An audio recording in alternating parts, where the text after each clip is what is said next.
Close your eyes and picture a girl of 13. In today's world, she would be in a schoolroom, her hands smudged with ink from her lessons, her thoughts drifting toward childhood games, or perhaps the faint spark of adolescence beginning to stir. She would be someone's daughter, someone's sister, a child still walking the fragile line between innocence and discovery. But in 15th century England, 13 was not always the age of innocence. It could just as easily be the age of destiny, sacrifice, and destruction. For Lady Margaret Beaufort, 13 was the age when her childhood ended forever. History remembers her as the matriarch of the Tudor dynasty, the woman who secured the throne for her son Henry VII, grandmother to the infamous Henry VIII, and great-grandmother to Elizabeth I, England's so-called Golden Queen. But this glittering legacy was forged in blood, pain, and stolen years. Beneath the polished portraits and the sanctified image of the King's mother lies a darker truth. Margaret Beaufort was a child forced into the body of a wife, a child forced into the agony of motherhood before her bones were fully grown. This story begins in the shadow of war. The 15th century was an age where kings rose and fell like shifting tides, when dynasties clashed in brutal civil war. The Wars of the Roses had begun to tear England apart, a bitter struggle between the Red Rose of Lancaster and the White Rose of York, each faction desperate to seize the throne of England. In such a world, children of royal blood were never safe. They were tokens, bargaining chips, vessels for alliances. They were pawns in a dangerous game played by ruthless men. Margaret Beaufort was one of those pawns.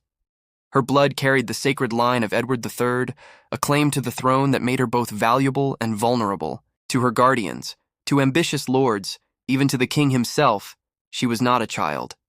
She was a prize, and that prize would be forced into the hands of a man twice her age before she had even left childhood behind. At 13, Margaret's body had barely begun to mature, yet it was already pressed into service for dynastic ambition. She would be forced into marriage with Edmund Tudor, half-brother of the reigning king, and almost immediately she would find herself with child. It is here that history turns from political intrigue to tragedy. For while the chroniclers of the time record her marriage and her son's birth as if they were simple footnotes in a royal saga, the reality is far darker. Margaret was no willing bride. She was a girl compelled into a union she could not comprehend, her youth devoured by the ambitions of others. Imagine her fear. 13 years old, newlywed to a man of 24, her belly swelling with a child she did not ask for. She was alone, her body betraying her, her soul burdened with a responsibility no child could bear. For within her womb grew Henry Tudor, the boy who would one day defeat Richard III at Bosworth and claim the crown as Henry VII, founder of the Tudor dynasty. But before that moment of triumph, there was pain. Agonizing pain. The kind of suffering that left her permanently scarred, her body broken by a birth that nearly killed her. She would survive, but she would never bear another child again. This is not the story of a queen or a noblewoman. It is not the story of power or majesty. It is the story of a stolen childhood. A girl who bled and wept in the cold stone halls of a castle, who endured widowhood and labor at the same time, who brought forth a dynasty at the cost of her innocence. This is the tragic beginning of Lady Margaret Beaufort, the girl who became a mother before she ever had the chance to be a woman. Lady Margaret Beaufort entered the world on May 31st, 1443, in Bletsoe Castle, a quiet stronghold in Bedfordshire. On the surface, she was just another noble child born into a turbulent century. But from the moment she drew her first breath, her destiny was not her own. Margaret's father was John Beaufort, 1st Duke of Somerset. The Beaufort family traced its bloodline directly back to John of Gaunt, son of Edward III, one of England's most powerful medieval kings. The Beauforts were legitimate descendants, though born of a line that had once been declared illegitimate before being legitimized again. This half-stain, half-privilege would forever hang over Margaret's fate. The Beauforts were not kings, but they carried enough royal blood to be considered dangerous. In a realm where monarchs could be overthrown overnight, where a rival blood claim could topple a dynasty, Margaret's very existence was political dynamite. She was not John Beaufort's cherished little girl. She was, in the eyes of the ambitious, a vessel of power. Her father died when Margaret was barely a year old, leaving her a wealthy heiress before she could even walk. That fortune, tied to her royal blood, made her a prize worth fighting over. Imagine it. A toddler, scarcely able to speak, already the object of secret calculations and whispered deals. She was far too young to understand, but already her name carried weight in courtly intrigue. With her father gone, Margaret's upbringing fell to her mother, Margaret Beauchamp of Bletsoe, and a shifting cast of guardians appointed by the crown. In 15th century England, guardianship of a wealthy heiress was no ordinary duty. It was a golden opportunity. Whoever controlled Margaret's marriage controlled her fortune, and possibly her claim to the throne. From her earliest years, Margaret was shuffled like a piece on a chessboard. She may have grown up within stone walls, surrounded by tapestries, servants, and chaplains, but there was no sense of safety. Every smile from a nobleman, every kindly word from a courtier, carried a shadow of calculation. It is easy to imagine her childhood as cloistered and pious, hours spent learning her prayers, practicing her letters, sewing by candlelight. She would have been raised in an atmosphere of devotion, for her mother was deeply religious, a quality Margaret herself would carry for the rest of her life. But even in those quiet moments, even as she whispered Latin hymns or played with other girls of her household, there was an invisible chain around her neck, the weight of her bloodline. Outside her castle walls, England was descending into chaos. The reign of Henry VI was faltering. The king himself was a weak man, prone to bouts of mental collapse. The nobility circled him like wolves, hungry for dominance. Factions formed, the Red Rose of Lancaster, the White Rose of York. It was the beginning of what would become the Wars of the Roses, a brutal, decades-long struggle for England's crown. In such a world, children like Margaret were never allowed to simply be children. Every move was watched, every potential betrothal considered for the leverage it could bring. And Margaret, with her fortune and her blood, was more watched than most.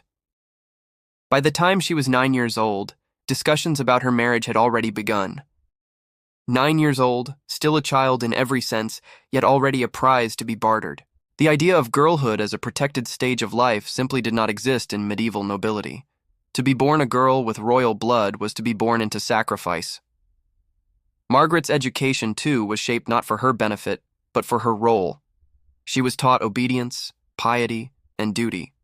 She learned to read religious texts, to embroider, to manage a household. But more than anything, she was taught submission to God, to her family, and eventually to her husband. The eerie truth is this. From her earliest memories, Margaret was being prepared for a life that would never belong to her. She may have played in castle courtyards, laughed with other girls, or marveled at the colored light filtering through chapel windows. But always, there was the undercurrent of control. She was property, and her destiny was being decided long before she could comprehend it. And yet, there was something about Margaret that set her apart even then. Chroniclers would later describe her as unusually devout, a girl who fasted beyond what was expected, who found solace in prayer at an age when most children clung to play. Some historians suggest this piety was a coping mechanism, a way to endure the crushing expectations around her. Others argue it was simply the shaping of a girl who knew that God, and the power she could wield through him, was her only true refuge. Still, piety could not shield her from politics. The king himself, Henry VI, began to take an interest in her future. To him, Margaret was not just a child. She was a potential key to securing his dynasty. If her royal blood could be tied to his house through marriage, it might strengthen Lancaster's hold on the throne. So the king intervened, and with his intervention, Margaret's childhood came to an end. In 1455, when she was barely 12 years old, Margaret was betrothed to Edmund Tudor, half-brother of Henry VI. He was a man of 24, seasoned, ambitious, and fully aware of the power he could gain by marrying her. To him, she was not a bride, but an opportunity. To her, he was not a husband, but a jailer. As the ink dried on the marriage contract, Margaret's fate was sealed. The fragile girl with plaited hair and downcast eyes, the heiress who once knelt in chapel corners whispering prayers, was about to be thrust into a role no child should ever endure. The wars of men had claimed her, and now, at the age of 12, Margaret Beaufort would be forced into the marriage bed. The year was 1455. England trembled on the brink of civil war. Factions clashed in the streets, noble houses armed themselves like kings, and whispers of rebellion carried through castle halls.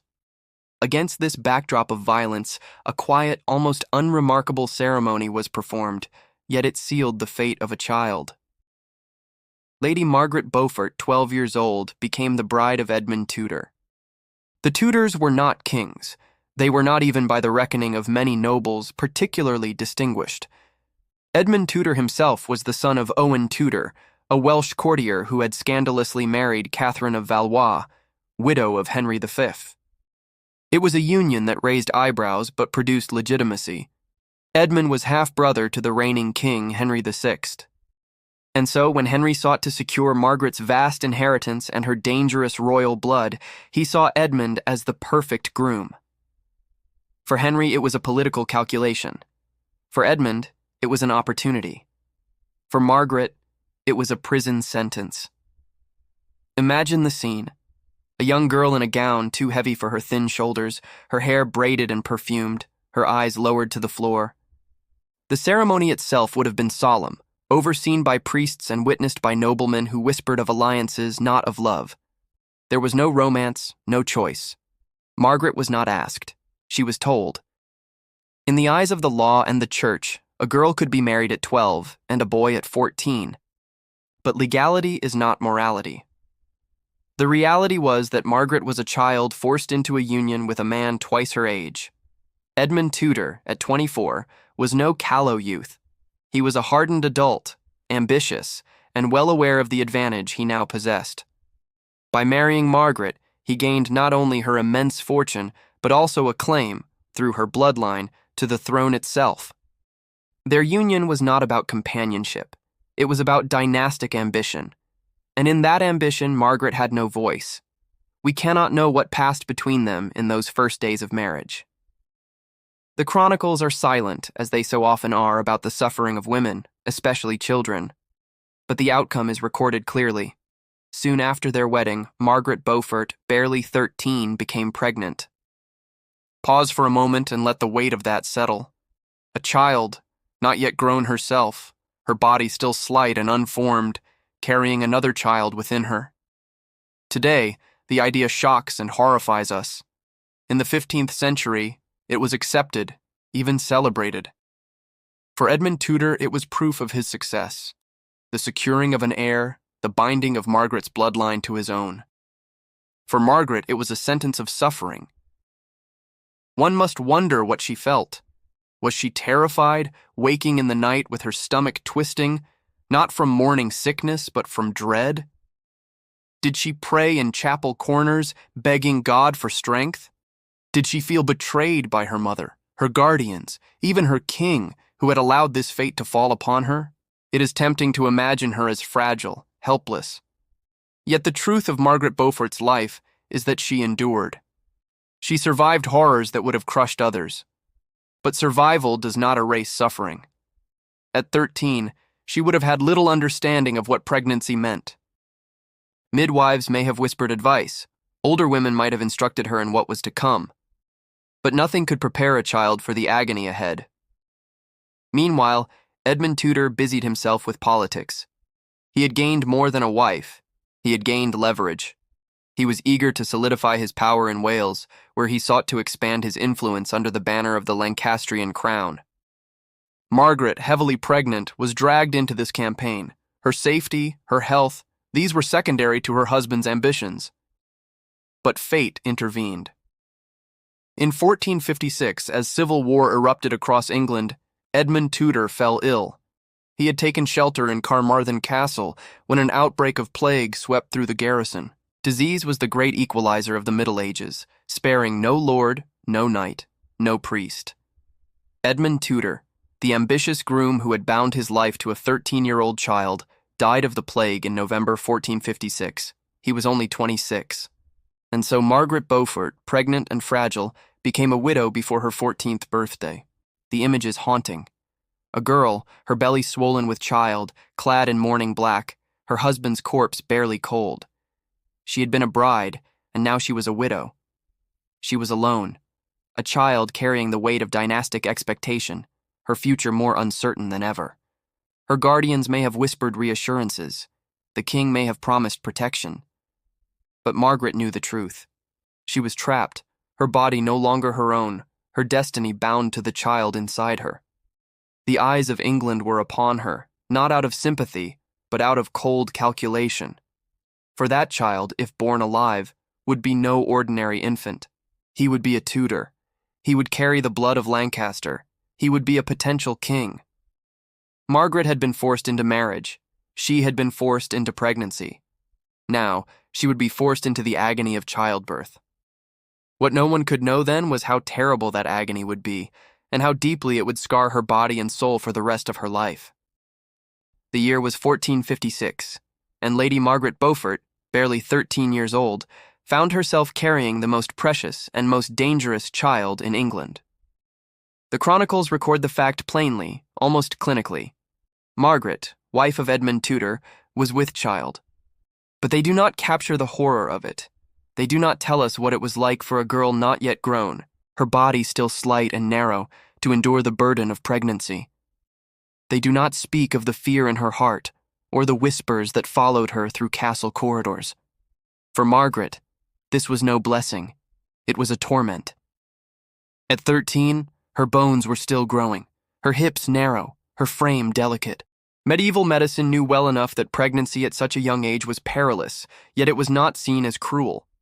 To her guardians, to her late husband's kin, to the king himself, Margaret's swollen belly was not the suffering of a child. It was a political triumph. Every movement she made, every meal she ate, every hour she rested was no longer her own. Her womb had become a battlefield, a vessel carrying the hopes of Lancaster. If the child lived, it would secure Edmund's legacy and strengthen the Tudor claim. If the child died, or if Margaret herself perished in childbirth, then all would be lost. In the eyes of men, Margaret was no longer Margaret. She was simply the cradle of a dynasty. One can imagine her slow walk through the cold halls of Pembroke Castle, her hands resting anxiously on her stomach. Servants would have watched her with a mixture of awe and pity. Perhaps older women in her household offered advice, remedies for nausea, herbs for the swelling of her feet, whispered reassurances that all women suffer and so must you. But Margaret was not like all women. She was still a child. The weight inside her body was unbearable, not only physically but mentally. Every night she must have lain awake in her chamber, staring at the wooden beams above her bed, wondering if she would survive the ordeal to come. The midwives and physicians of the 15th century had little to offer. Childbirth was one of the leading causes of death among women, and for a girl of 13, the dangers were multiplied. Narrow hips could mean obstructed labor. Weakness and malnutrition could mean exhaustion. There were no anesthetics, no cesarean sections that could guarantee survival. Margaret's future lay in the hands of fate. News of her pregnancy spread quickly. Among the Lancastrians, it was greeted with relief. Edmund Tudor's marriage had not been in vain. Among the Yorkists, it was cause for suspicion. Another potential rival to the throne was stirring in a girl's womb. Imagine the court gossip. Men in silks and armor debating not whether Margaret would survive, but whether the child would. Would it be a boy? Would it live long enough to grow into a contender for the crown? No one asked what Margaret wanted. No one asked how she felt. She was an object, a vessel, a child forgotten in the shadow of the dynasty she carried. Her suffering was deepened by grief. Edmund Tudor, her husband and jailer, had died of plague in Carmarthen Castle only weeks before her child's birth. Margaret, swollen with pregnancy, now dressed in mourning black. She was not yet 14 and already a widow. The loneliness must have been unbearable. Surrounded by attendants, yes, but truly alone. Alone in her fear, in her aching body, in the enormity of what was to come.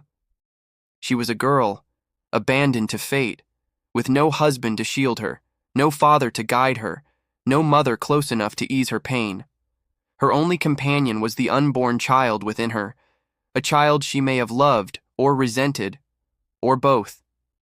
It was in this period that Margaret's deep piety likely rooted itself. The chapel became her refuge. She would have clutched rosary beads until her fingers went numb, whispered prayers to the Virgin Mary, who had once borne a child while still young herself. Margaret may have imagined herself as a martyr, her suffering sanctified by God's will. And yet, behind the pious mask, fear gnawed at her. For every girl in England knew that childbirth was a gamble. It was a moment when life and death hung by a thread. By late winter of 1457, Margaret's time had come. Her belly heavy, her steps slow, her face pale, she retreated into confinement at Pembroke Castle. Medieval custom dictated that pregnant women be shut away in a lying-in chamber, a darkened room filled with religious icons, meant to protect them from evil spirits. For Margaret, it must have felt more like a tomb. Heavy curtains blocked the light. Prayers and charms were muttered by attendants. The air was thick with incense and fear. And in the center of it all, on a narrow bed, lay a 13-year-old girl trembling at the threshold of agony. Her labor was about to begin, and it would be a labor that nearly killed her. Winter had settled over Pembroke Castle in February of 1457. The sea winds howled against the stone walls, rattling shutters and carrying with them the scent of salt and decay. Inside, the halls were silent, heavy with anticipation. Servants moved with hushed steps, their eyes darting toward one chamber in particular, the lying-in room, where Lady Margaret Beaufort awaited the ordeal of childbirth. She was 13 years old, a widow, and she was about to bring England's future king into the world. The room into which Margaret was shut would have been dark and oppressive. By medieval custom, windows were covered to keep out evil spirits, the air thick with incense and candle smoke. Religious icons, images of the Virgin and Child, relics of saints, were arranged around the bed as if their holy gaze could protect her. No men were permitted within, save for a priest if death drew near. This was no place of comfort. It was a place of fear, where the line between life and death blurred. Margaret, small and frail, lay on the bed. Her belly was enormous on her thin frame, her body struggling to contain the child within. Every movement brought pain. She clutched rosary beads until her fingers ached, whispering prayers under her breath. Perhaps she begged the Virgin Mary for mercy, for the strength to endure what her body was never meant to endure. When the pains began, they struck like lightning. Contractions ripped through her, each one a reminder that she was still a child trapped in a woman's torment. Midwives and female attendants gathered, their hands ready with herbs, cloths, and whispered encouragements. But they knew the truth.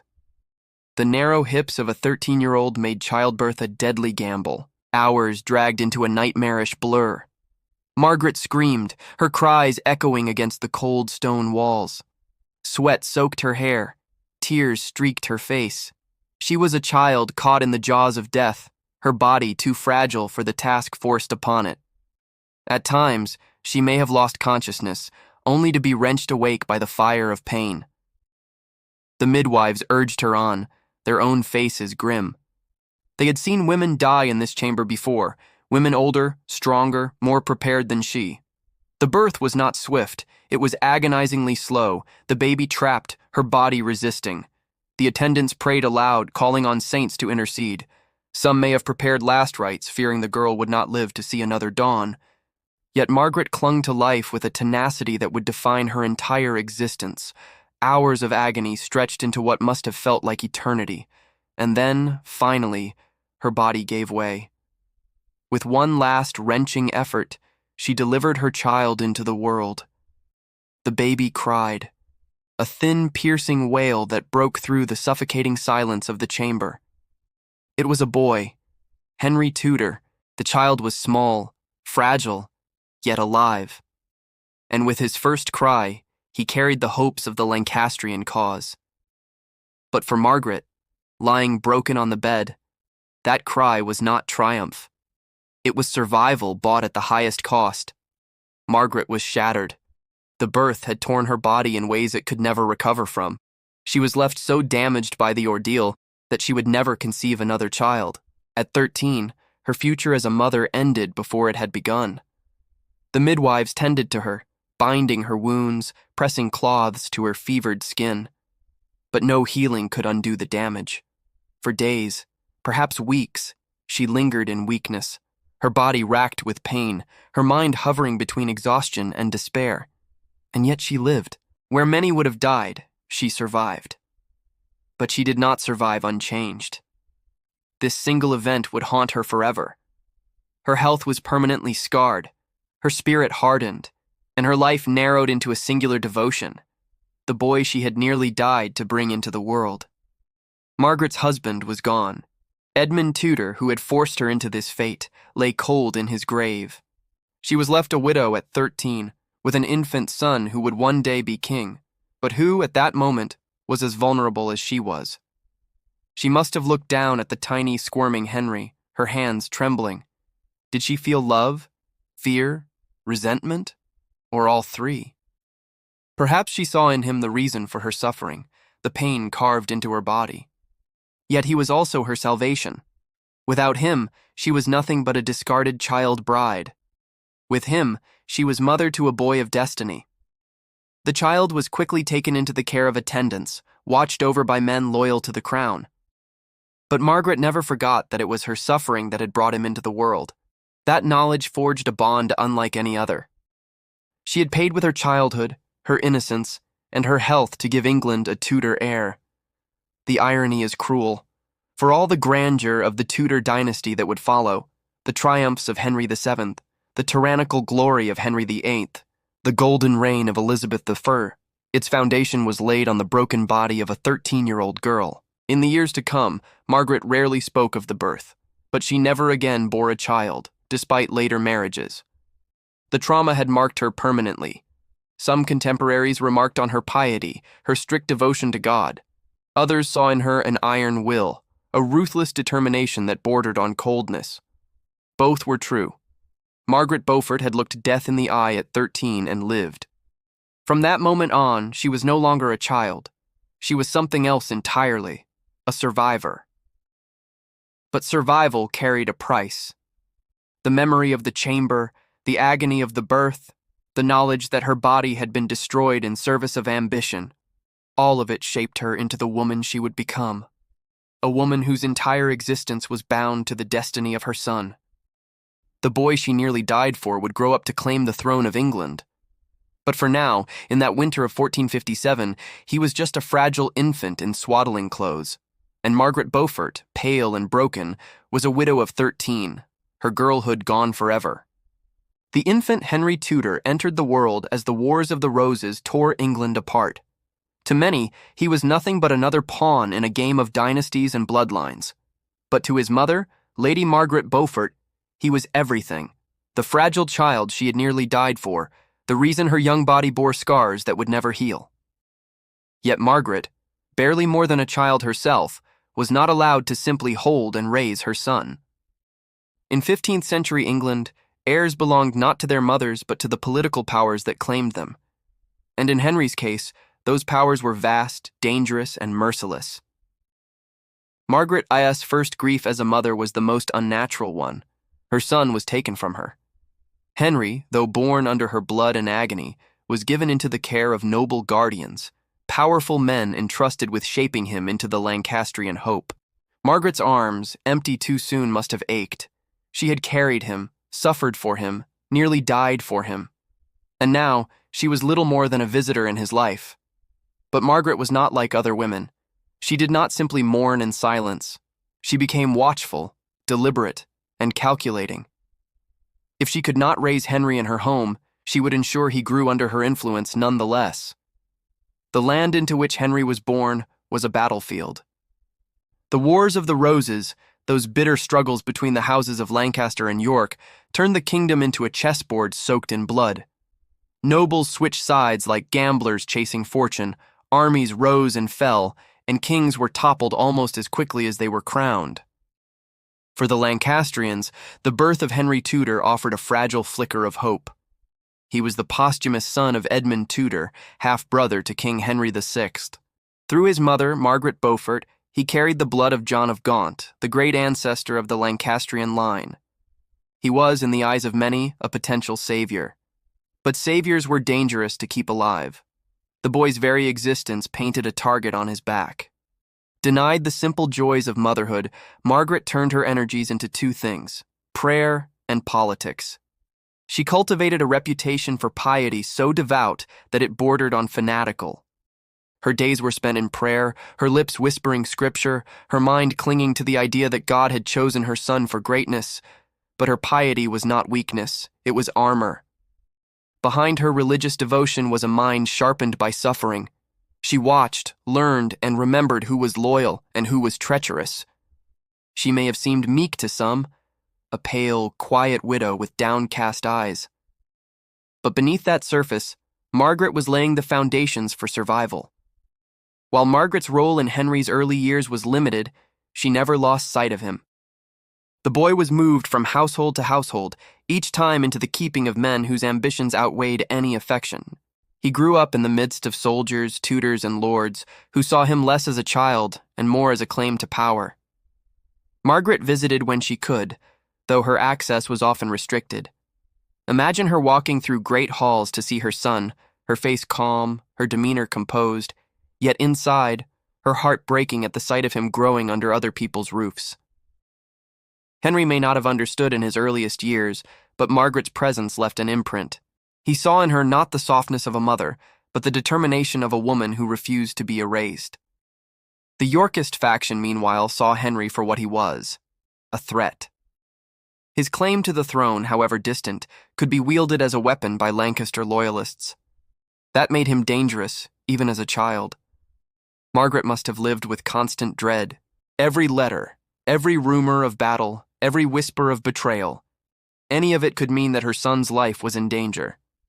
He was too young to understand the wolves circling around him, but she understood all too well. So she did what only she could.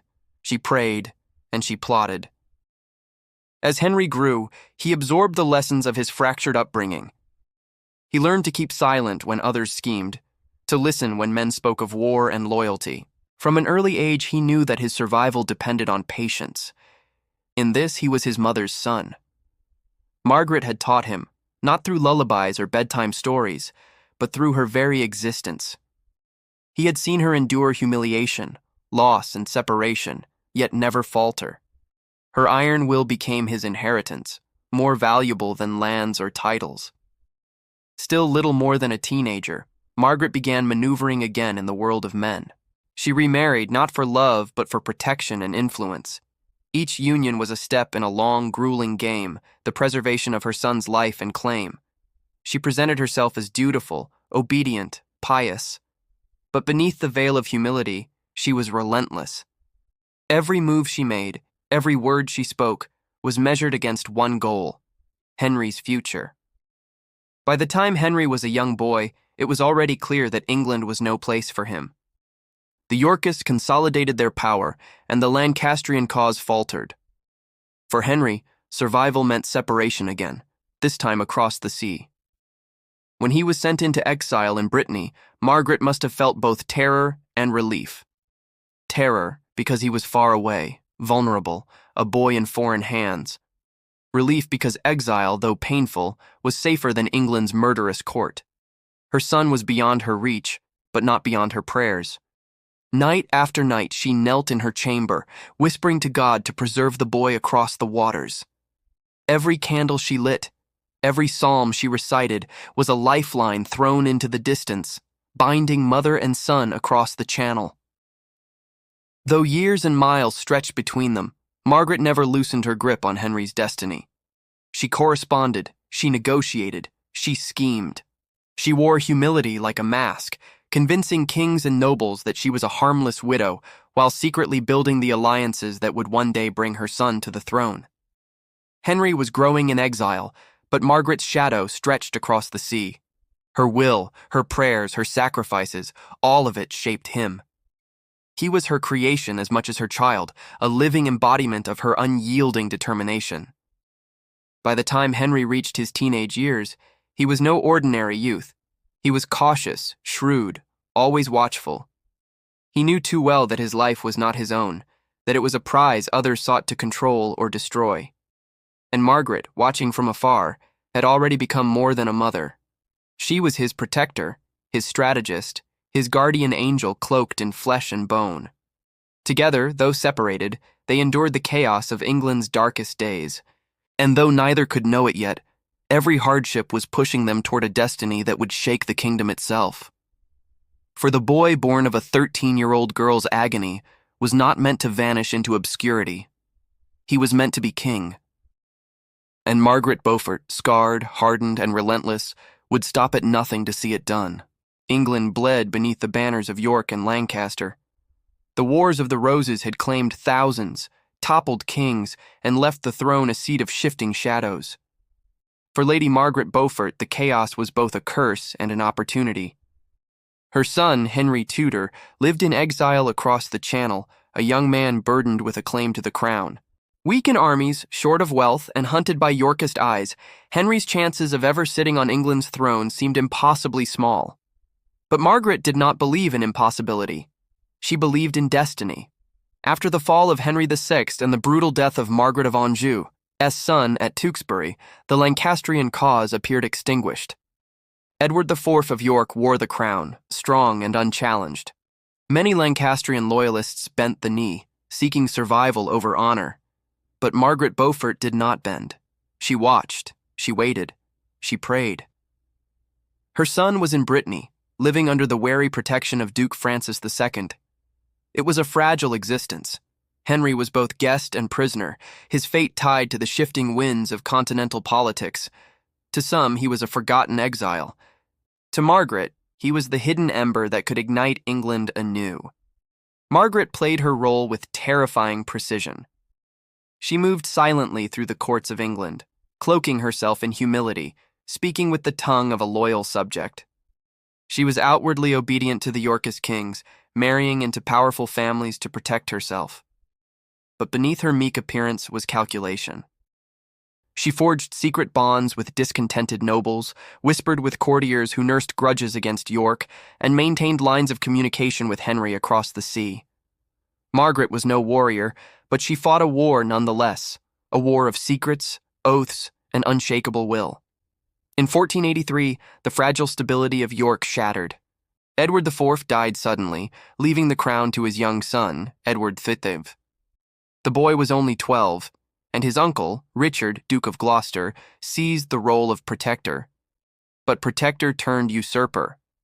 Richard declared the princes illegitimate, took the crown for himself, and locked Edward V and his younger brother in the Tower of London. The boys were never seen again. The disappearance of the princes stained Richard's reign with blood. Whispers spread of murder, of innocence smothered in the dark. Nobles who had once stood firm behind York recoiled in horror. Margaret saw her chance. Margaret began plotting with astonishing boldness. She reached out to Elizabeth Woodville, the widowed queen of Edward IV, whose sons had vanished into Richard's tower. Though they had once been rivals, the two women forged an alliance born of necessity. Their scheme was audacious. Henry Tudor would invade England, claim the throne, and marry Elizabeth of York, uniting the Red Rose of Lancaster with the White Rose of York. Two warring houses would become one, and Henry's fragile claim would be strengthened by blood. It was a gamble only Margaret Beaufort could have envisioned. Meanwhile, Henry lingered in Brittany, his future uncertain. He was cautious, slow to trust, shaped by years of danger. Every offer of support seemed as likely to be a trap as a lifeline. At times, he must have felt abandoned, a pawn too weak to matter. But Margaret's letters, Margaret's prayers, Margaret's relentless plotting, these were the threads that kept him tethered to his destiny. She would not let him fade into obscurity. Henry waited, and Margaret spun her web tighter around England. In 1485, the moment arrived. Backed by French support and a coalition of discontented English nobles, Henry Tudor sailed across the Channel. His army was small, his resources meager, but he carried with him the hopes of all who despised Richard III. Margaret, though absent from the battlefield, was the true architect of this day. Every alliance, every secret promise, every whispered oath had been her work. She had transformed her son from a forgotten exile into a contender for the crown. The two armies met at Bosworth Field. Richard, mounted in armor, rode with the fury of a king determined to hold his crown. Henry, cautious yet resolute, stood at the head of his army, a man shaped by exile and fear but driven by destiny. The battle raged. Betrayal struck at the heart of Richard's ranks. Nobles who had sworn loyalty to him turned their swords away, holding back when their king needed them most. The tide shifted. Chaos swallowed the field, and Richard made one last desperate charge directly at Henry. It was a moment of fate, a clash that would decide England's future. Richard, the usurper, cut his way toward Henry, his crown glinting in the sun. But he was surrounded, unhorsed, and struck down. The last Plantagenet king died in the mud, his body broken, his crown torn from his head. Henry Tudor was crowned on the battlefield, the crown of Richard III placed upon his head. He had come from exile, risen from obscurity, and seized the throne through victory and betrayal. But it was not only Henry's triumph, it was Margaret's. Without her, there would have been no invasion, no alliances, no marriage to Elizabeth of York. Her will had kept his claim alive when others had abandoned it. Her faith had carried him across the years of exile. Her plotting had brought him to Bosworth Field. With Henry's victory, the Tudor dynasty began, a line that would give England Henry VIII and Elizabeth I and change the course of history forever. But beneath the triumph lay the shadow of its origins. The dynasty was born not in glory, but in blood and suffering. It was carved from the agony of a 13-year-old girl forced into motherhood and built upon the ruthless will of a woman who never forgot that agony. Margaret Beaufort had endured child marriage, widowhood, near-death childbirth, separation, and exile. Yet through it all, she had never surrendered. She had outlasted kings, toppled rivals, and bent the course of history through sheer, relentless determination. Her son wore the crown, but it was Margaret who had paved the path to the throne. The Battle of Bosworth had crowned Henry Tudor as Henry VII, but the victory was not his alone. Behind the new king stood a woman whose shadow stretched across his reign, Lady Margaret Beaufort. For most women of her age, the story would have ended with the crowning of her son. Yet Margaret's life did not fade into quiet retirement. Instead, she stepped into a role no English woman had ever claimed before, a queen in all but name. Margaret styled herself "My Lady the King's Mother," a title heavy with authority. Though she never wore a crown, she wielded influence like a monarch. She signed documents with her own name, maintained her own household, and even took precedence over the Queen at court. Elizabeth of York, Henry VI's bride and the symbol of Tudor unity, was often overshadowed by the iron will of her mother-in-law. It was Margaret who advised Henry on matters of state, Margaret who oversaw his household finances, and Margaret who ensured her family's survival in a kingdom still fragile after decades of war. For a woman who had once been powerless, her rise was nothing short of extraordinary. Even as she immersed herself in politics, Margaret cloaked her ambition in piety. She was known for her strict religious devotion, rising before dawn for prayers, fasting often, and founding colleges at Cambridge that still bear her name. To her contemporaries, she seemed the very model of Christian virtue. But behind that pious exterior lay the same unyielding steel that had carried her through youth. Her faith was not meek submission. It was a weapon, a shield that made her unassailable. Few dared to question a woman who seemed chosen by God to have birthed a dynasty. Yet for all her triumph, the ghost of her youth never left her. Margaret never remarried for love, never bore another child. Her body, shattered at 13, remained a constant reminder of the price she had paid for destiny. In private moments, she must have remembered the agony of that night in Pembroke Castle, the screams, the blood, the tearing pain that stole her girlhood forever. Henry's crown was a glittering triumph, but it was also forged from her suffering.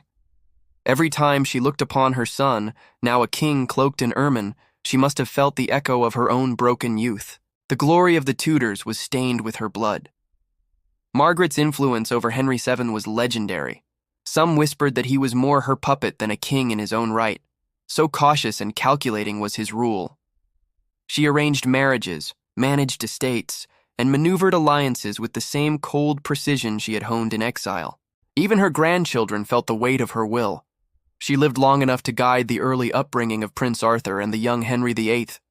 The future tyrant king grew beneath her shadow, absorbing perhaps some of her unyielding sense of destiny. Margaret had become not just a survivor, but the matriarch of a dynasty. In her final years, Margaret's health declined, but her spirit never dimmed. She remained at the center of Tudor power, her presence a constant reminder of the dynasty's precarious origins. In 1509, as her grandson Henry VIII prepared to ascend the throne, Margaret felt her work was done. She had carried her son to kingship, secured the Tudor line, and ensured that her blood would rule England for generations. On June 29, 1509, just days after Henry VIII's coronation, Margaret Beaufort died. She was 66 years old, a remarkable age in a time when few women lived so long. Her funeral was as grand as that of a queen. Scholars, courtiers, and clergy gathered to honor the woman who had shaped England's destiny. Her tomb, carved by the great sculptor Torrigiano, still lies in Westminster Abbey, near the kings she had brought into being. Margaret Beaufort's life was not one of softness or romance. It was carved from suffering, sharpened by loss, and hardened by ambition. She was a child bride, a shattered mother, a widow at 13. Yet she transformed those tragedies into weapons, wielding them with unshakable will. Her legacy is vast. The Tudor dynasty she birthed produced some of the most infamous rulers in English history. Henry VIII with his 6 wives and bloody reforms, Elizabeth I with her golden age of power and intrigue. But none of it would have existed without Margaret. Without her survival, her plotting, her relentless devotion, there would have been no Tudor throne at all. And so, behind the glittering facade of the Tudor rose lies a darker truth. The dynasty was not born from triumph, but from torment. Its foundation was the broken body of a 13-year-old girl forced to give birth to a king. Margaret Beaufort is often remembered as pious, virtuous, and devout. But she was also something more unsettling, a woman forged by cruelty into a figure of almost unnatural willpower. She was both victim and architect, saint and schemer, mother and maker of kings. If we were to imagine her in her last days, it would not be as a weary old woman, but as a figure of quiet, terrifying strength. Draped in black, her rosary clutched tightly, her eyes sharp with the fire of survival. A woman who had endured the worst of fate and bent it to her will. Lady Margaret Beaufort, the child who became a mother too soon, the widow who refused to be forgotten, the mother of England's first Tudor king, left behind a dynasty that reshaped the nation. But behind every crown, every palace, every triumph of her descendants, there remains the haunting truth. All of it was paid for in the blood, pain, and sacrifice of a girl of 13.